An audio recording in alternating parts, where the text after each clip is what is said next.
کہ یہ تربیت ہے. اکثر فقیر کہتا ہے نا مرید ہونے کا مطلب کیا ہے. نہیں، ہم نے لفظ مرید کا مطلب نہیں پوچھا، ہم نے کہا مرید ہوتے کیوں ہیں. وہ تو طالب علم ہے، وہ تو ٹھیک ہے. اگر ہم سے پوچھو گے نا، آپ نے کہا شاگرد طالب علم، ہاں یہ بھی ٹھیک ہے. یہ فقیر کہتا ہے مرید اس کو کہتے ہیں کہ مرید ہونے کے بعد لفظ مرید کا اطلاق اس پر ہوتا ہے اس لیے کہ جب اس کی اپنی کوئی مراد نہ رہے،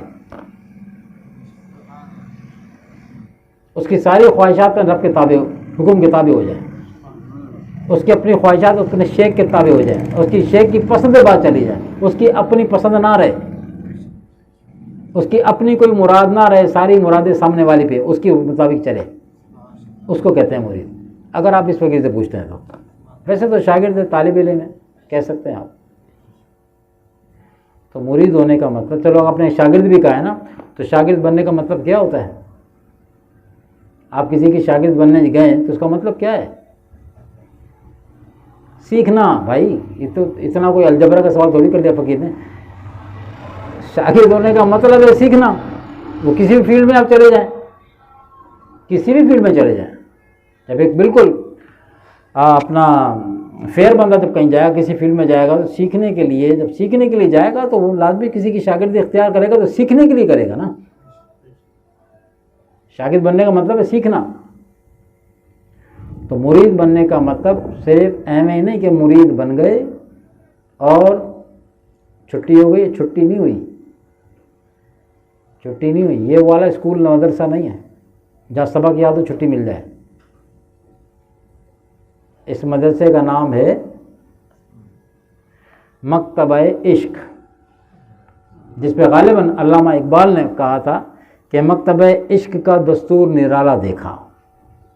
مکتبہ عشق، مکتبہ نے مدرسہ، مکتبہ عشق کا دستور نرالا دیکھا، اس کو چھٹی نہ ملی جس نے سبق یاد کیا. سمجھے بات. ہاں لوگ سمجھتے ہیں چھٹی ہو گئی ہے، چھٹی نہیں ہوئی. چھٹی نہیں، یہاں تو یہاں چھوڑتے ہی نہیں ہے نا، یہاں چھوڑتے نہیں ہیں. چھٹی کیسی، چھٹی کا لفظ یہاں نہیں ہے. آخری بات، چھٹی پہ بات یاد آ گئی.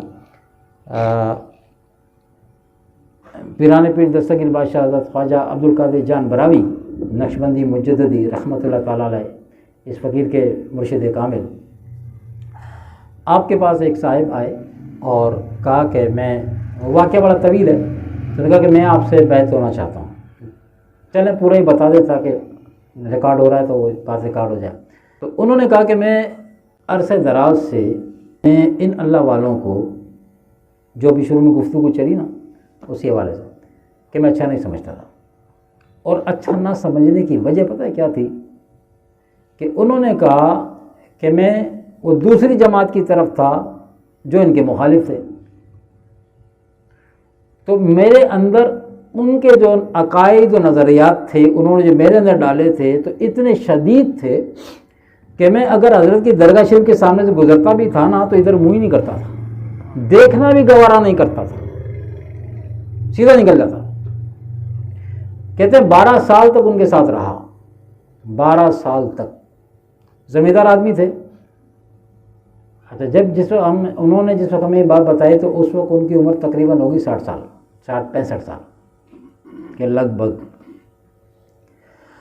تو انہوں نے کہا کہ میں زمیندار آدمی تھا، اپنے قبیلے کے سرداروں میں سے تھا. تو جب تک میرے پاس مال رہا، دین کے نام پہ وہ زمینیں میری بکتی رہیں، وہ بکواتے رہے. وہ دین نہیں تھا، وہ دکانداری چل رہی تھی. تو جب تک انہوں نے کہا میرے پاس زمین تھی نا تو میں امیر بھی تھا، مال تھا تو جماعت کا امیر بھی تھا. جیسے میری زمینیں پوری ہوئی، اب میرے پاس دینے کے لیے جب کچھ نہیں بچا تو مجھے پہلے تو امیری سے معطل کر دیا گیا، نیچے آ گئے. آپ کیا دینے کے لیے کچھ نہیں ہے، امیری چھین لی گئی. تو ایک رات میں جب گھر پہ آیا تو ان کا کہ میرے گھر والے جو حضرت کے مریدوں میں سے تھے تو مجھے دیکھ کے ہنسنے لگے. تو میں نے کہا بھائی کیوں ہنس رہے ہو؟ تو کہنے لگے آج ہم حضرت صاحب کے پاس گئے تھے، سائیں عبدالقادر جان رحمۃ اللہ تعالیٰ کے پاس، ان کے پاس گئے تھے اور ہم نے آج ان سے آپ کے لیے دعا کروائی ہے. اب جو بندہ دیکھنا ہی عذر پسند نہیں کرتا تھا وہ کیا سمجھے گا دعا کرائی ہے؟ تو اس نے وہی جواب دیا کہ ہنس کے کہا، میں نے کہا دعا کرائی تو پھر کیا ہوا؟ دعا کرائی ہے پھر کیا ہوگا؟ وہ تو ایک بندہ مانتا ہی نہیں ہے۔ تو وہ بات آئی گئی ہوگی، بولا رات کو جب میں سویا ہوں تو قسمت جاگ گئی، اور پھر کہتے مجھے لگا رات کو کسی نے مجھے پکڑ کے حضرت صاحب کے درگاہ شریف پہ لا کے کھڑا کر دیا۔ اور اس فقیر کو یاد پڑتا ہے غالباً انہوں نے آقا علیہ السلام کی زیارت کا بھی ذکر کیا، اس سے مشرف ہوئے۔ جب اللہ بدلنے پر آئے نا تو اپنے مخلصین کی دعا سے ایسے بدلتا۔ تو صبح وہی کہنے میں پہلا جو کام کیا وہ یہ کہ سیدھا میں درگاہ شریف پہنچا۔ اب وہاں علاقے والوں کو پتہ تھا کہ بندہ شدید مخالف ہے، تو وہاں کہنے میرے بہن کا گھر بھی تھا، بہنوں ہی نے مجھے باہر دیکھا کہ حضرت گھر کے سامنے کھڑا ہوا، اس نے جا کے گھر میں بتایا کہ تمہارا بھائی باہر کھڑا ہے، پتہ نہیں کس ارادے سے آیا ہے، شدید مخالف ہے، یہ تو دشمن ہے۔ تو بہن نے کہا کہ اس کو سمجھاؤ، جا کے گھر میں بلا کے لاؤ، پتہ نہیں کس ارادے سے آیا ہے، سائیں کو کوئی نقصان نہ پہنچائے۔ تو بولا میں گیا، میں نے جا کے اس کو بولا، میں نے کہا چلو تمہاری بہن بلا رہی ہے گھر میں آؤ۔ میں نہیں جاؤں گا، میں سائیں سے ملنے آیا ہوں، میرا کام ان کے ساتھ ہے، میں نے انہیں سے ملنا۔ کام کیا ہے؟ بولا تم چھوڑو۔ اب وہ اور تشویش ہوئی کہ خدا نہ خواستہ کوئی نقصان نہ پہنچا دے۔ دوپہر کا وقت تھا اور حضرت کے وہ آرام کا ٹائم ہوتا تھا، لیکن یہ باہر کھڑا تھا، یہ صاحب باہر کھڑے تھے، اور کہتے ہیں کہ خلاف توقع صاحب، کسی نے جا کے اندر اطلاع نہیں دی، خلاف توقع صاحب باہر تشریف لے آئے، اور بعد آتے ہی صاحب فرمایا کہ آ گئے ہو؟ باہر آتے سے فرمایا کہ آ گئے ہو؟ بولا جی، اور میرا ہاتھ پکڑا، آ کے بیٹھ گئے۔ ہاں سناؤ؟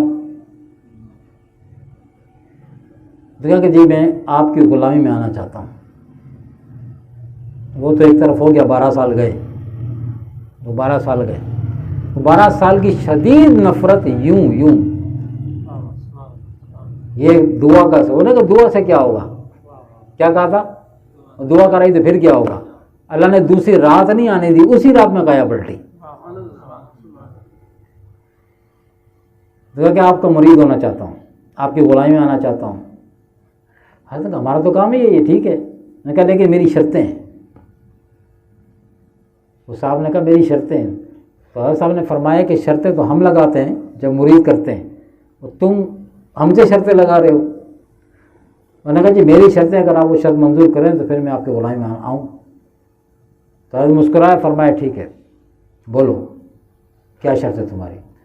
تو اس نے وہ جو ہم نے بات کی نا، چھٹی نہیں ملتی کیونکہ چھوڑتے ہی نہیں ہیں، تو ہاں خود کوئی بھاگ جائے نا، خود کوئی بھاگ جائے، اور بھاگے بھی کیسا کہ بد عقیدہ ہو کے بھاگ جائے، پھر تو وہ گیا، خود نہیں چھوڑیں گے، خود نہیں چھوڑیں گے۔ اعمال کی کوتاہی آج ایک کل پھر مل جائے گی، لیکن بد عقیدگی کی جو وبال ہے نا وہ بڑا برا ہے، وہ ایمان بھی سلب کر لیتا ہے۔ تو یہ تو ایمان بچانے کے لیے بیٹھے ہیں۔ تو اس نے کہا کہ جی پہلی بات یہ کہ میں آپ کے ہاتھ میں ہاتھ دیتا ہوں، آپ مجھ سے وعدہ کریں کہ میرا ہاتھ پکڑیں گے تو قیامت تک چھوڑیں گے نہیں۔ کہاں تو نفرت تھی شدید، یہ کیا ہوتے ہیں ان کی دعا سے ہوتا کیا ہے؟ اب کیا کہہ رہا ہے؟ ہاتھ اگر پکڑیں گے تو آپ نے چھوڑنا نہیں مجھے۔ حضرت نے فرمایا کہ ہم چھوڑنے کے لیے پکڑتے ہی نہیں ہیں۔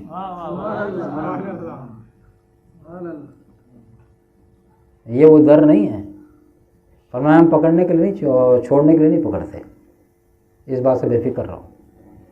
اس نے کہا پھر میری قبر میں آنا ہے، وہ وقت ہوگا، مجھے زبان دیں۔ اب فرمایا ٹھیک ہے۔ پھر اس نے کہا کہ یوم حشر کا دن، اس دن بھی اپنی سنگت میں رکھنا ہے اپنے ساتھ۔ حضرت فرمایا زبان دے دی۔ 3 باتیں اس نے کی، اور تینوں باتیں تو شرطیں، اس کی شرطیں تھیں، ایمان بچانے والی شرطیں تھیں نا اس کی۔